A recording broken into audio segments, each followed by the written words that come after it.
ఇల్లు ఇల్లాలు పిల్లలు సీరియల్ టుడే ఎపిసోడ్. ప్రేమ ధీరజ్ అన్న మాటలకి చాలా బాధపడుతూ ఉంటుంది.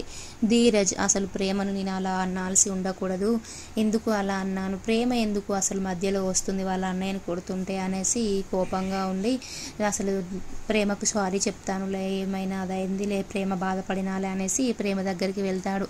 ప్రేమ సారీ ప్రేమ అనేసరికి ప్రేమ కోపంగా చూస్తుంది. నువ్వు సారీ నాకు అవసరం లేదులే అనేసి అక్కడి నుంచి వెళ్ళిపోతుంది. ప్రేమ వెనక ధీరజ్ వెళ్తూ, ఆగు ప్రేమ, నీ కాళ్ళకేమైనా చక్రాలు ఉన్నాయా, తుర్రు పిట్టలాగా అలా పరిగెత్తుతూ ఉంటావు అనేసి అంటాడు. అప్పుడు ప్రేమ ఆగకుండా సీరియస్గా వెళ్తుంది.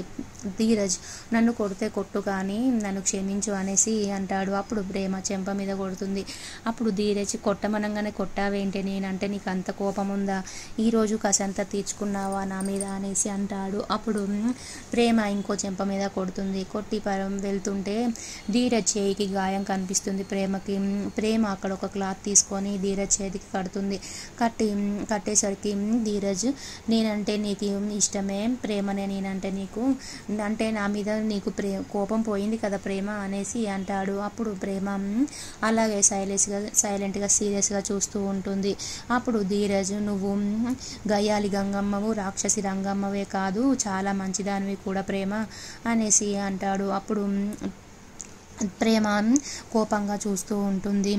అప్పుడు ప్రేమ అక్కడి నుంచి వెళ్ళిపోతుంది. భాగ్యంకి వర్లి ఫోన్ చేస్తుంది. ఫోన్ చేసి, అమ్మ, మా మామయ్య గారు మిమ్మల్ని రేపు మా ఇంటికి రమ్మంటున్నారమ్మా, మీరు ఖచ్చితంగా రావాల్సిందే అమ్మ అంటుంది. భాగ్యం, మాకు పని ఉంది, ఎప్పుడు రమ్మంటే అప్పుడు రావాలా, మేము ఎందుకు రావాలి అనేసి అంటుంది. అప్పుడు వర్లి, మా మామయ్య గారు రమ్మన్నారు కదమ్మా, నువ్వు రేపు పొద్దున మా ఇంటికి రామ్మా అనేసి అంటుంది. బుజ్జమ్మ తిరుపతి ఇద్దరు మాట్లాడుకుంటూ తిరుపతి బుజ్జమ్మతో, అక్క అసలు నువ్వు బావని ఎలా పెళ్లి చేసుకున్నావక్క, చాలా కోపిష్టి బావ అనేసి అంటాడు. అప్పుడు బుజ్జమ్మ, బావ కోపిష్టి ఏం కాదులే తిరుపతి, చాలా మంచివాడు, ఆయన కోపమే కనిపిస్తుంది నీకు, కానీ ఆయన ప్రేమ నీకు తెలియదు అనేసి అంటుంది. అప్పుడు తిరుపతి కూడా, బావ అంటే నాకు ఇష్టమే అక్క, కానీ ప్రేమ పెళ్ళిళ్ళు చేసుకోవద్దక్క, ప్రేమ పెళ్ళిళ్ళు చేసుకుంటే పుట్టింటి నుంచి మమకారం మానుకోవాలనేసి బావ అంటున్నాడు అనేసి అంటాడు. అప్పుడు బుజ్జమ్మ, లేదు తిరుపతి, అంటే ప్రేమ పెళ్లి చేసుకున్నంత మాత్రాన పుట్టింటి గురించి పట్టించుకోకూడదు అని ఎలా ఉంటుంది,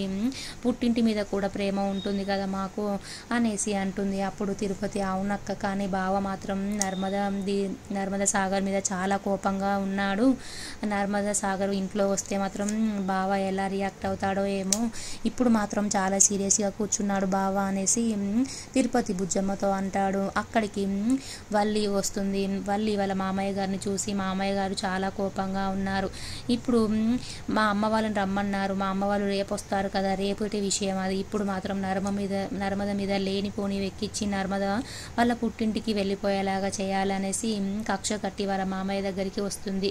అప్పుడే సాగర్ కూడా వచ్చి నాన్న అనేసరికి రామరాజు సీరియస్గా ఉండి సైలెంట్గా ఉంటాడు. అప్పుడు సాగర్ వెళ్ళిపోతుంటే వల్లి వచ్చి, ఆగండి సాగర్ మరిది గారు, మీరు నర్మద ఇద్దరు మామయ్య గారిని ఎంత అవమానించారు, నర్మద వాళ్ళ నాన్న అంతమందిలో అవమానించాడు, నర్మద వాళ్ళనే మామయ్య గారికి మర్యాద ఉందనేసి అన్నాడు. అసలు ఏమనుకుంటున్నారు మీ మామయ్య గారు, అసలు నువ్వెందుకు నర్మద వాళ్ళ పుట్టింటికి వెళ్ళి వాళ్ళని రమ్మన్నావు, అసలు ఎందుకు అలా అన్నావు, మామయ్య గారు కోడళ్ళని కూతురులాగా చూసుకుంటారు, ఎంత బాగా చూసుకుంటున్నారు, కానీ నర్మదకు మాత్రం మన ఇంట్లో సంతోషం లేదు అని వాళ్ళ నాన్నగారు అంటున్నారు, అసలు ఎందుకు మీరు వాళ్ళ ఇంటికి వెళ్ళారు, లేదంటే మీకే వాళ్ళ ఇంటికి వెళ్ళాలని ఉందా, ఇల్లరికం అనేసి అంటుంది. అప్పుడు సాగర్, ఇప్పుడు ఎందుకు అన్ని విషయాలు మాట్లాడుతున్నావు వదిన అనేసరికి రామరాజు, ఎందుకు మాట్లాడకూడదురా, మాట్లాడాలి, వల్లి అన్నది మాత్రం కరెక్ట్ కాదా, తప్ప ఏమైనా వల్లి అన్నది అనేసి అంటాడు.